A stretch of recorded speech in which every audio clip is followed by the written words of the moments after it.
En capítulos anteriores de las revoluciones industriales, no voy a hacer la broma de Dragon Ball otra vez. Vimos cómo el descubrimiento del diésel impulsó la tecnología enormemente, cómo mejores condiciones de trabajo permitieron la creación de la clase media y su obvia necesidad de nuevos inventos, y por supuesto cómo el acero logró que todas las ciudades crecieran en dirección hacia las nubes. Eso sin mencionar la invención del motor de combustión interna o la técnica de producción en serie. Todo esto catapultó la ciencia, tecnología y desarrollo humano a niveles inimaginables.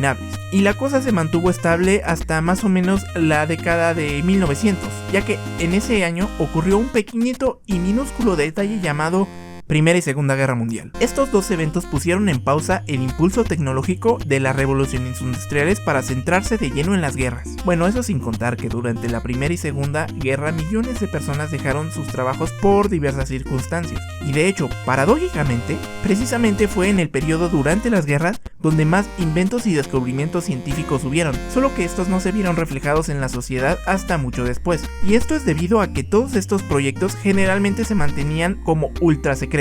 Y unos pocos ejemplos de esto fueron el microondas, el velcro, la comida enlatada, la energía nuclear, etcétera, etcétera, etcétera. Y bueno, ¿qué tiene que ver con la tercera revolución industrial? Bueno, básicamente todo, aunque la tercera revolución industrial va desde 1970 hasta como por los años 2010, hubo dos inventos especialmente importantes que desarrollaron dos personajes durante la guerra. Uno de la mano del británico Alan Turing con su bien llamada máquina Turing, y la otra por parte del alemán Albert Einstein con su recién creada teoría de la relatividad. Ambos, al unirlos y mezclarlos con un poquito de electricidad en una licuadora, obtendremos las computadoras y la energía nuclear respectivamente. Estos fueron los pilares principales de la tercera revolución industrial, ya que por si no lo sabían, también se le conoce a esta como la era de la información. Y esto es porque al desbloquear las ventajas que trajeron las computadoras y la electricidad, los trabajos en las fábricas quedaron completamente relegados a la automatización y una que otra supervisión de personas humanas.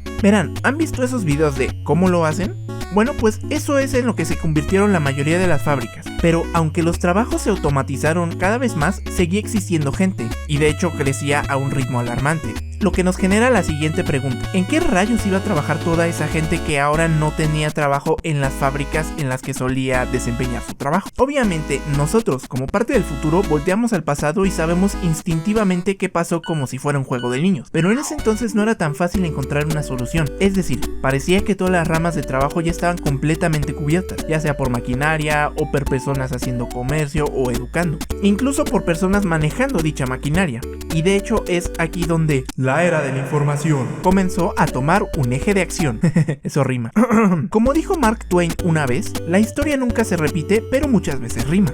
¿Y por qué digo esto? Bueno, pues porque eso es precisamente lo que estaba sucediendo. Pasó lo mismo que en la primera revolución industrial y la segunda. Un invento novedoso logró que la gente se diera cuenta de que las técnicas de producción de la época eran muy arcaicas y poco eficientes, además de costosas. Así que toda la gente que se dedicaba a esa actividad debía ser desplazada hacia otro sector económico recién generado del cual no se tenía casi nada de experiencia, además de no ser nada parecido a su puesto anterior. En este caso, el sector económico al que se tuvo que desplazar la mayoría de la población fue al sector terciario, encargado de distribución, gestión o manejo de productos y servicios. Inicio paréntesis.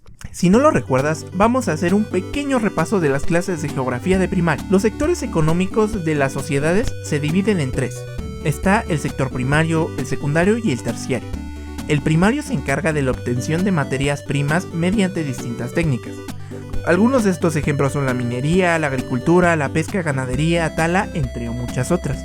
Ahora, el sector secundario está relacionado con todo lo que tiene que ver con la industria, es decir, la conversión de dicha materia prima en otros objetos con distinta utilidad, como la industria textil, metalurgia, electrónica. Es decir, si una fábrica de cualquier tamaño existe, se considera sector secundario. Ahora, el sector económico terciario es el que sobra de decir. Todas las actividades que presentan un servicio a la sociedad, básicamente todo lo que sobra, y es básicamente todo lo demás. La educación, el transporte, el comercio, actividades de ocio, restaurantes, bares o hasta renta de películas cuentan como un sector terciario. Demonios, este video también cuenta como sector terciario, ya que yo les ofrezco educación y entretenimiento, y no estoy produciendo realmente nada físico. Fin del paréntesis.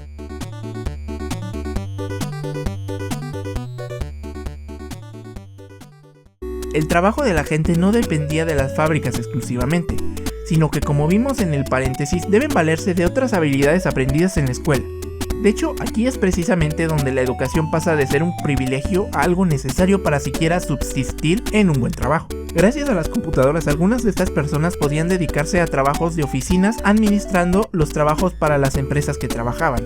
Otras pudieron dedicarse al comercio gracias a que las fábricas producían productos a velocidades absurdamente obscenas y por ende los precios bajaban por las leyes de oferta y demanda. En estos periodos, la frase "tú puedes ser lo que quieras ser" tomaba importancia, ya que la educación era accesible para la mayoría, había productos bastante baratos que antes hubieran sido imposibles de comprar, y con las nuevas leyes de trabajo e influencia de las computadoras, todos tenían muchísimo más tiempo libre para dedicarse a sus hobbies o hacer despegar una idea para un negocio de una manera más fácil. Además de que por su pollo, la globalización despegó como nunca antes, con nuevas formas de comunicación, transporte y obviamente con la invención del internet. Nada volvería a ser igual dentro de las ciudades para las personas normales, como para las compañías grandes con las recién creadas redes de comunicación, satélites y antenas de comunicación. Bueno, básicamente ya me entienden. Pero esta solo es la mitad de la historia. Hasta ahora solo hemos visto cómo fue la tercera revolución industrial desde la perspectiva antropológica. Falta hablar de la tercera revolución industrial desde una perspectiva tecnológica y ambiental.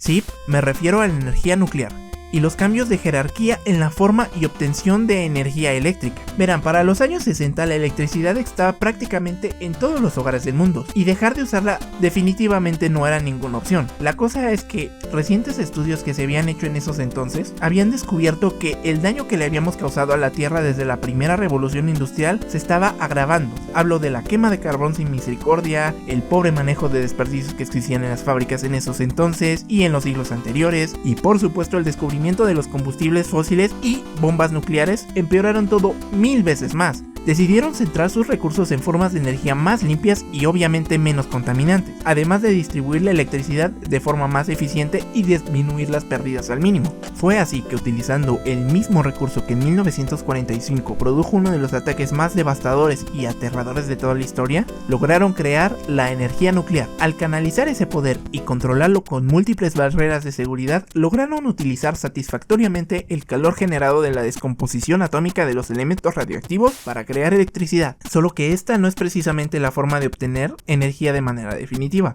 Más bien se podría utilizar como una alternativa a los combustibles fósiles, en lo que se le mejoran las tecnologías para obtención de electricidad por medio de fuentes renovables, ya sea eólica, solar, mareomotriz, etcétera, etcétera, etcétera. Bueno, para no hacer el cuento largo, la tercera revolución industrial se caracterizaba porque todos los científicos le prestaban especial importancia a la energía eléctrica y el daño al medio ambiente que podría causarle. Por eso se hicieron más baterías más duraderas y menos contaminantes, nuevas formas de obtener electricidad, disminuyendo el consumo y las emisiones que causaban las fábricas. Solo que hay una pequeña contradicción en todo esto. En la primera revolución industrial se utilizaba muchísimo el hierro, el vapor y el carbón. En la segunda se utilizaba el acero, el diésel y un poquito de electricidad. Y en esta revolución industrial lo más utilizado es el plástico, la electricidad y todo lo que se obtiene a partir del petróleo. Pero oigan, yo no juzgo, yo solo cuento las cosas como son.